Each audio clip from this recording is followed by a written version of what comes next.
At my cousin's wedding, I was told, "There's no seat for you." I smiled, walked over to the gift table, and handed them my $6,800 contribution. 5 minutes later, they were chasing me through the parking lot. I, 32M, never thought a wedding invitation would become the catalyst for the most satisfying moment of my adult life. But here we are, 3 weeks later, and I'm still getting angry voicemails from family members who think I'm the villain in this story. Let me start from the beginning. My cousin had always been the golden child in our family. While I worked my way through college with student loans and part-time jobs, his parents paid for everything. While I started at the bottom of a tech company and clawed my way up over 8 years, he got handed a management position at his father's firm right out of college. The family always made excuses for the disparity. He was naturally gifted, they said, or I was too proud to accept help. The truth was simpler. His side of the family had money, mine didn't. Despite this, we'd maintained a decent relationship over the years. We weren't close, but we were cordial at family gatherings. When his wedding invitation arrived 6 months ago, I was genuinely happy for him.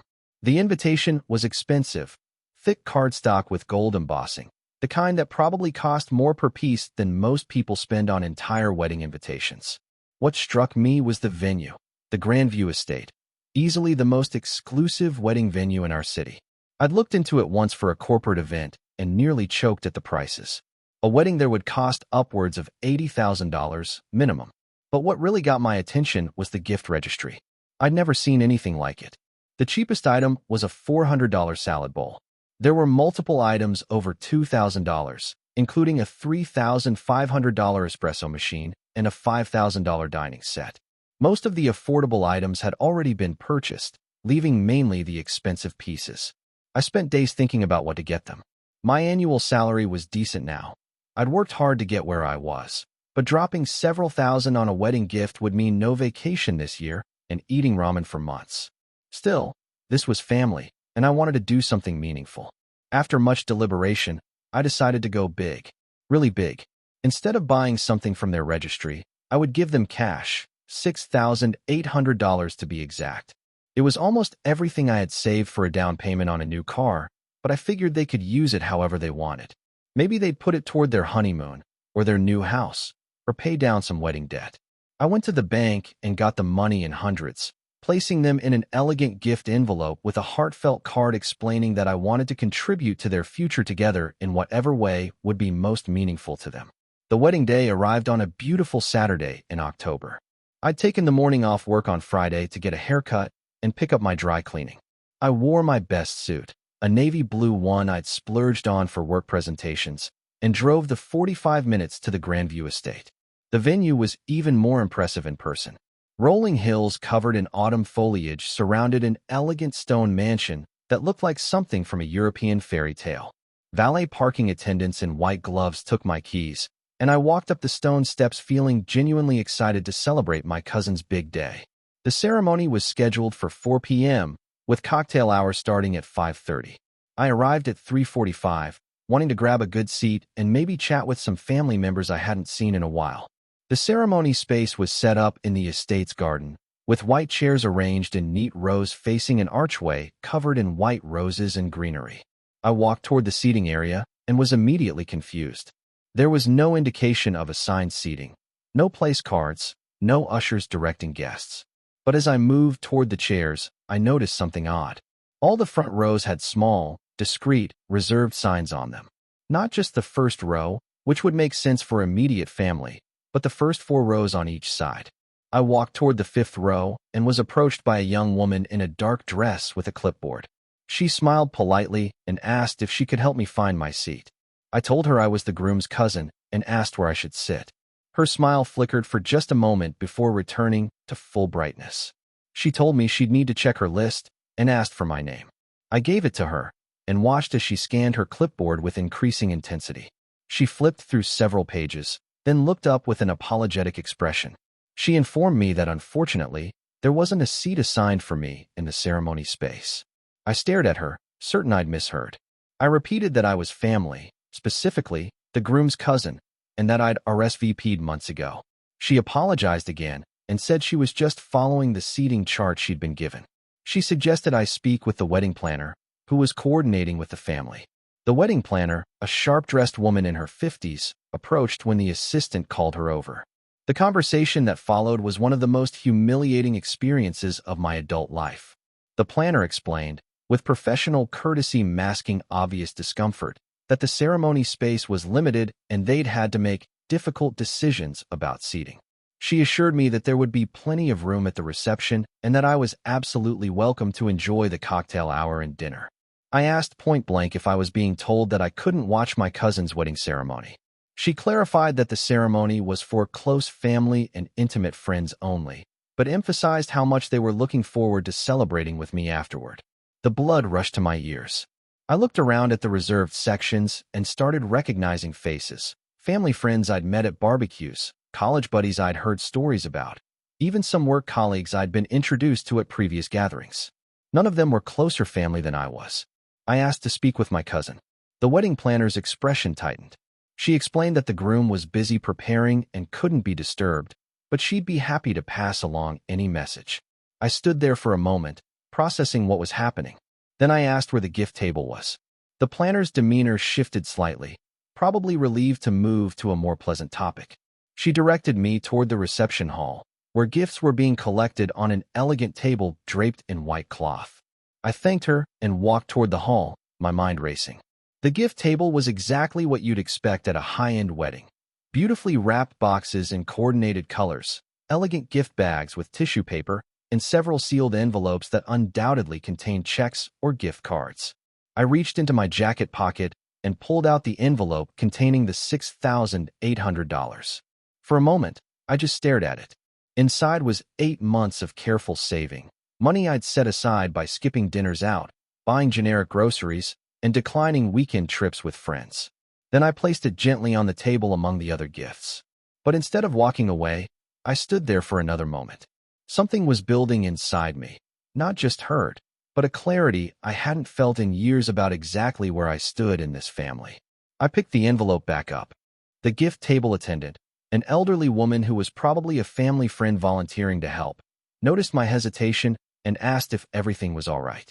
I told her I'd changed my mind about my gift and needed to take it back. She looked confused but didn't argue. Gifts get forgotten or switched out all the time at weddings. I walked back toward the ceremony area, where guests were now being seated. The reserved sections were filling up with the people who'd made the cut.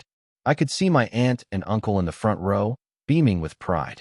Other relatives I recognized were scattered throughout the first few rows. I found the wedding planner near the entrance, speaking into a headset about timeline adjustments. When she finished her call, I approached and told her I'd decided to leave. She expressed surprise and assured me that I was welcome to stay for the reception. I thanked her for her time, but explained that I'd realized I had other commitments. What I didn't mention was the envelope still in my pocket. I walked back to the valet station, presented my ticket, and waited for my car. While I stood there, I could hear the processional music starting. The ceremony was beginning, and I wasn't there to see it. But instead of feeling defeated, I felt something else entirely, liberated. When my car arrived, I tipped the valet and drove straight to my bank. It was 4:30 p.m. on a Saturday, but they had ATM services available.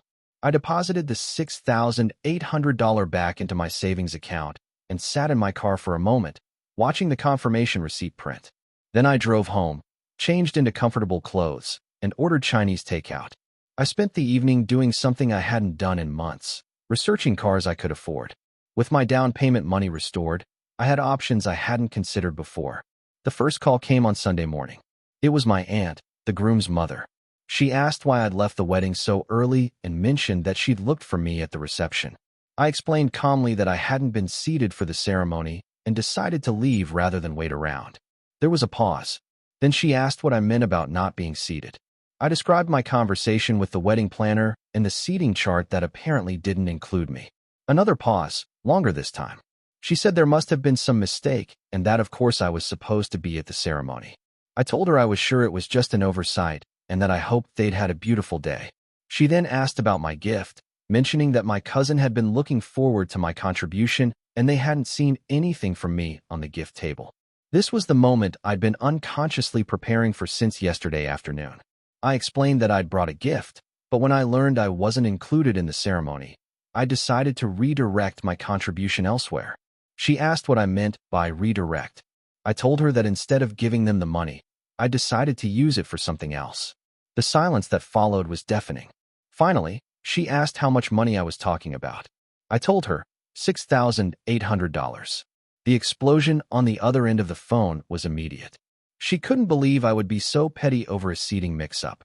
She was sure it was an honest mistake and couldn't understand why I would punish my cousin for something that was probably the wedding planner's error. I listened to her vent for several minutes before calmly explaining that from my perspective, the seating wasn't a mistake. The ceremony was for close family and intimate friends only, according to the planner, and apparently I didn't qualify for either category. She insisted that wasn't true and that I was being dramatic. I told her that actions speak louder than intentions, and the action was that I wasn't welcome at the actual wedding, just the expensive reception afterward. The conversation ended with her hanging up on me. The calls continued throughout Sunday and into Monday. My mother called, confused and upset by what she'd heard from my aunt. Several other relatives reached out, each with their own take on what had happened and why I was being unreasonable. But the most interesting call came Tuesday evening. It was my cousin himself. He sounded genuinely confused and apologetic. He insisted he'd had no idea about the seating situation and that it must have been a miscommunication with the wedding planner. I told him I appreciated him calling and that I was glad his wedding had been beautiful. He then brought up the gift, saying his mother had mentioned that I'd planned to give them a substantial amount of money. I confirmed that I had originally planned to give them $6,800 as a wedding gift. There was silence on the line. Finally, he asked what happened to that gift. I explained that when I realized I wasn't considered close enough family to watch him get married, I decided the money was better used elsewhere. He protested that the seating thing was just a mistake, a mix-up with the vendor, and that it didn't reflect how he felt about me. I told him I understood his position, but that impact mattered more than intent. He asked if there was any way we could work this out, and whether I might reconsider the gift situation. I asked him directly. Had he seen the seating chart before the wedding? Another pause. Then he admitted that yes, he'd reviewed it with his fiancée and the planner. I asked if he'd noticed that I wasn't included in the ceremony seating. An even longer pause. Finally, he said they'd been trying to keep the ceremony small and had to make tough choices. I told him I appreciated his honesty and that I respected his right to choose who was important enough to witness his marriage. He tried to explain that it wasn't about importance, it was about space limitations and trying to balance both families' wishes. I cut him off gently. I told him that I understood and that he didn't need to justify his decisions to me. His wedding, his choices. But I also explained that my money was my choice, and I'd chosen to use it differently. The conversation ended awkwardly, with him saying he hoped I'd reconsider and me saying I hoped he and his wife would be very happy together. Update 1. The story should have ended there, but it didn't. 3 days later, I got a call from my uncle, the groom's father and the man who'd helped launch my cousin's career. The tone was very different from the previous calls. This wasn't confused family members trying to understand what happened. This was a man who was used to getting what he wanted, and he wanted me to reconsider my decision.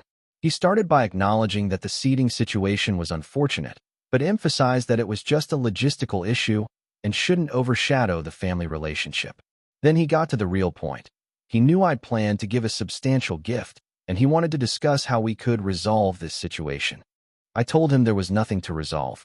I'd made my decision and was comfortable with it. He then said something that revealed the true dynamics at play. He mentioned that he knew I'd been struggling financially over the years, and that the family had always been willing to help, but I'd been too proud to accept assistance. I asked what that had to do with the current situation. He explained that given their financial position, the wedding gift would mean more to me than to them, but it was about family solidarity and supporting each other.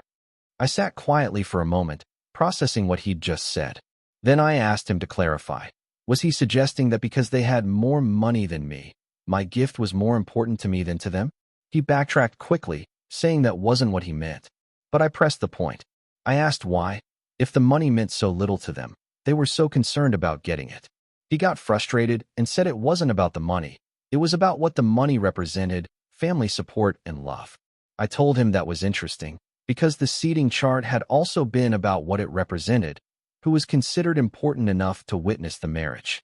The conversation devolved from there, ending with him suggesting that I was being manipulative and petty. But that wasn't the end. 2 days after that conversation, I came home from work to find my cousin's new wife on my doorstep. She was tearful and apologetic, explaining that she'd driven over because she wanted to talk to me in person. She insisted that the seating situation was her fault, that she'd been overwhelmed with wedding planning and had made mistakes. I invited her in and made coffee while she explained her version of events. According to her, the ceremony space was genuinely limited, and they'd agonized over the guest list. She claimed they'd originally planned to include me, but had been pressured by her family to prioritize certain people, and things had gotten confused in the planning process. I listened sympathetically and told her that I appreciated her coming to explain. Then she asked the question I'd been expecting. Was there any way I might reconsider the gift? I asked her why the money was so important. She broke down then, admitting that the wedding had gone significantly over budget. They'd spent nearly $120,000 on the day, much more than originally planned. They were facing credit card debt and had been counting on wedding gifts to offset some of the costs. Specifically, she'd heard from her new mother-in-law that I was planning to give them $6,800, and they'd already factored that into their post-wedding financial planning. I stared at her for a moment, processing this information. Then I asked if she was saying they'd spent money they didn't have because they were expecting my gift. She nodded miserably. I felt a mix of emotions, sympathy for their financial stress, but also anger that they'd presumed to spend my money before they'd even received it.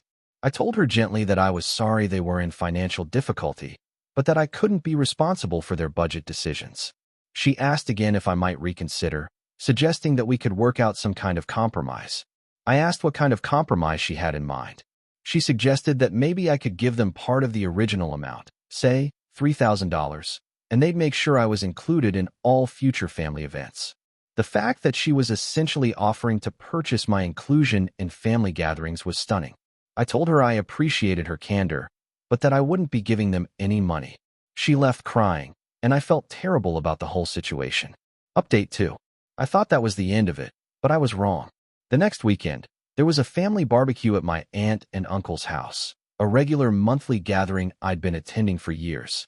I debated whether to go, but decided I wouldn't let this situation change my relationship with the broader family.